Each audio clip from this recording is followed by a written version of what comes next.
নমস্কার বন্ধুরা, পাঁচমিশালি রান্নাঘরে আপনাদের সবাইকে স্বাগত। গরম এসে গেছে। গরমে আমরা নানান রকম শরবত খাই, আমের নানা রকম জিনিসও বানাই। সে আমের খোসাগুলো ফেলে না দিয়ে আজকে আসুন দেখি সেই খোসা দিয়ে আমি কিভাবে আম পান্না বানাই। আমি খোসা নিয়ে নিয়েছি আর তার সঙ্গে একটাই আম নিয়েছি। এই আমটারও খোসা ছাড়িয়ে নেব। আমি অনেকগুলো আমের রেসিপি করেছিলাম, তার খোসাগুলো খুবই ফ্রেশ ছিল, ওই জন্যই আমি ভাবলাম কেননা এই খোসাগুলো ফেলে না দিয়ে আম পান্না বানিয়ে নিই। তাই জন্য আমি একটা আম নিয়ে নিয়েছি, তার মধ্যেই সে আমের খোসাটা ভালো করে ছাড়িয়ে নিয়ে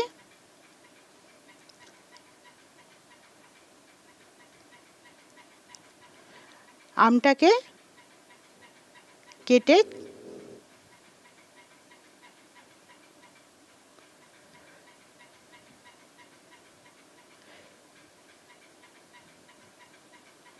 ছোট ছোট এরকম লম্বা লম্বা টুকরো করে নিচ্ছি।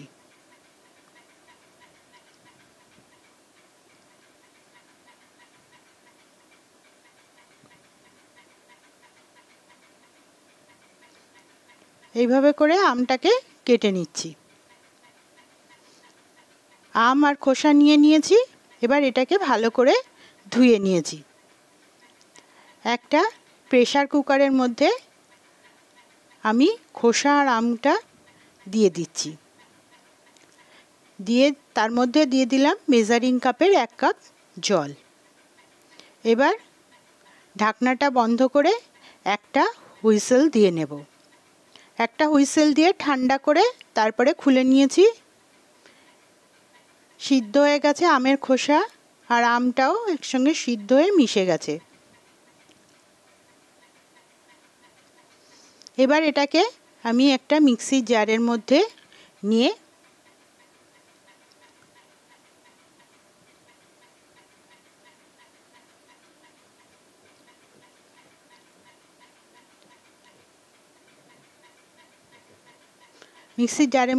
নিয়েছি।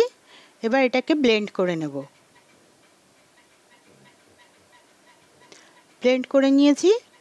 এবার এই মিশ্রণটাকে একটা ছাঁকনি দিয়ে ছেঁকে নেব।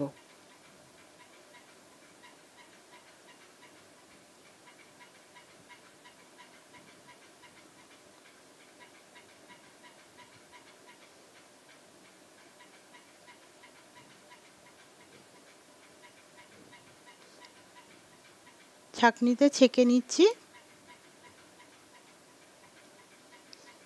দেখুন কতটা পাল্প বেরিয়েছে, আর এটুকুই খোসা। এবার একটা কড়াই বসিয়ে দিয়েছি। কড়াইতে দিয়ে দিলাম মেজারিং কাপের 2 কাপ চিনি, আর ওই কাপ মেপেই দিয়ে দিচ্ছি 2 কাপ জল।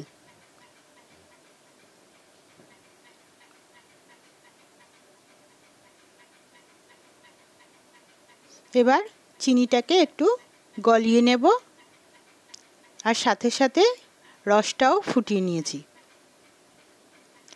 এবার যে পাল্পটা করে নিয়েছিলাম সেটাকে দিয়ে দিচ্ছি, দিয়ে নেড়েচেড়ে চিনি রসে মিশিয়ে নেব। মিশিয়ে নিয়েছি। যে পাত্রে রেখেছিলাম সে পাত্রটা ধুয়ে আর একটু জল দিয়ে দিচ্ছি। এবার এটাকে জাল করব যতক্ষণ না এটা ঘন হয়। বেশ ঘন হয়ে গেছে। এবার আমি গ্যাসটাকে বন্ধ করে এটাকে ঠান্ডা করে নিয়েছি। ঠান্ডা করে এরকম একটা জারের মধ্যে ঢেলে নিয়েছি। দেখুন কতটা আম পান্না হয়েছে। এবার এটা আমি শরবত বানাবো। এর মধ্যে কয়েক টুকরো আইস কিউব দিয়ে দিলাম,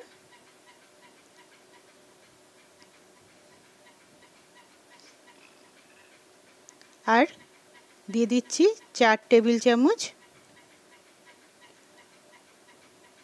আম পান্না।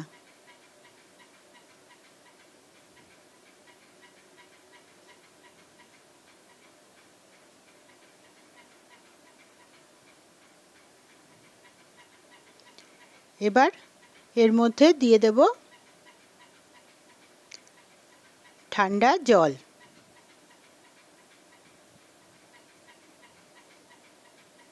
আপনারা চাইলে আম পান্না আর একটু দিতে পারেন।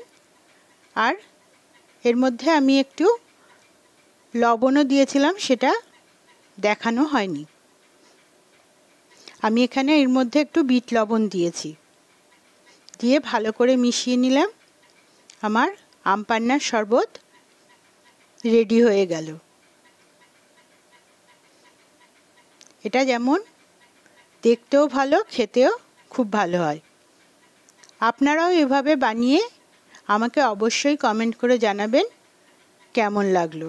ভিডিওটি ভালো লাগলে লাইক, শেয়ার ও সাবস্ক্রাইব করবার অনুরোধ রইল।